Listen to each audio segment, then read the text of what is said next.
As someone who reviews a decent amount of phones, new and old, I often wonder what the perfect phone is. Well, honestly, I can't say that we have the perfect phone yet, but I can figure out what it would look like or something similar to that based on what we have been given all the way up to 2021. So, let's talk about it.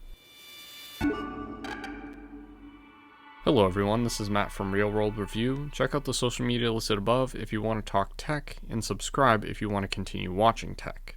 Let's get started. So we will break this down into 10 different categories and fit the phones in. I'm going to use parts from most of these phones, and let's just see what I come up with. As of writing this video, I've reviewed 48 phones, which is honestly more than I thought that I've done. Also means that number 50 is coming up soon. Interesting. Either way, let's talk about these categories. Easily, I would have to go with the OnePlus 7 Pro for the best screen overall, with the Samsung S10 5G and Nexus 6 tied for second. Even though the S20 Ultra supports 120Hz, it does this at 1080p, while the OnePlus 7 Pro achieves 90Hz at 1440p, uninterrupted. No notch, no camera cutout, just pure screen. Not to mention that the color and brightness look pretty nice, being a little bit dimmer than most modern flagship phones, but still looking amazing even in 2021. However, I chose the S10 5G and Nexus 6 for second because of their size. Even though the S10 5G screen is smaller than the Note 10 Plus, it just felt like a better design, being a little bit more rounded on the edges rather than sharp and pointy. Then we have the Nexus 6, which the screen isn't really that good nowadays, but the width is what makes this phone very comfortable to hold when compared to most flagship phones today. As for the processor, clearly the iPhone 12 Pro Max takes this, giving us an A14 Bionic chip with 6GB of RAM. Apple did well with that 6GB of RAM, making background apps close less often, something I even noticed on the iPhone 12 mini. But the obvious thing is that the 12 series is the newest phone on this list, so obviously they're gonna be the best.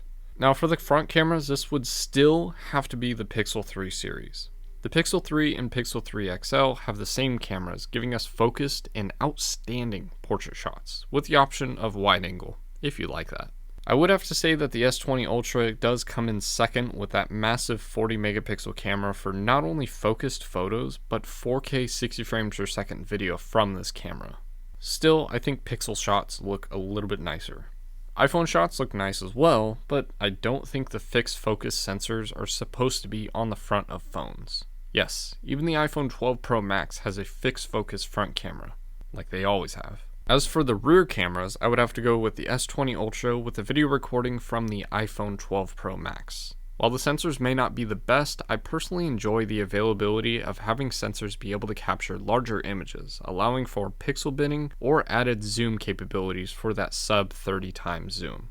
However, the 8K video looks terrible on the S20 Ultra, and the 4K 60 frames per second capability with outstanding stability is the main reason for choosing the iPhone 12 Pro Max for this. As for the design, this is actually the most difficult category. I love the Essential Phone, Motorola Razr 2020, Razr Phone 2, Moto Z2 Force, BlackBerry Priv, OnePlus 7 Pro, Nexus 6, and iPhone 12 mini design. But if I had to choose, I would say the Nexus 6 in this design, or if the back was like a matte curved ceramic with a titanium midframe, kind of like the Essential Phone. I always loved this design, but it did not allow for a large battery and would be horrible nowadays for heat management given the internal design. But the phone has always been one of my favorites over the years, especially with the front-facing speakers. As for battery, this is difficult, but I guess I would go with like the iPhone 11 Pro Max because the battery was outstanding when it was new. Not so much used, but definitely outstanding when it was new. A close second would have to be the iPhone 12 Pro Max or the OnePlus 7 Pro, both phones that are decently sized and could possibly get 2 days with ease. And yes, I know how big the S20 Ultra battery is, but the performance wasn't really the best for me. As for software, easily the OnePlus 7 Pro because I get everything that I want from this phone. Double tap to wake and sleep, slim and fast operating system, tons of small customizations you can do, but it isn't perfect. While phones like the S20 Ultra, S10, and Note 10 series would finally get better software thanks to Android 11, giving you double tap to wake and sleep, the always on display, and other small adjustments, these phones just didn't feel the same. Personally, I feel like the Pixel line has always had the best always-on display, so throwing that into a OnePlus 7 Pro, along with monthly updates, would make this the best software. Sure, Apple has mostly reliable software that kind of just works, but the customization is still years behind what Android phones can do, and we're just talking about stock usage. As for charging options, I would say the S20 Ultra and Note 10 Plus are the best, with both of them being capable of 45-watt wired charging and 15-watt wireless charging, not to mention reverse wireless charging.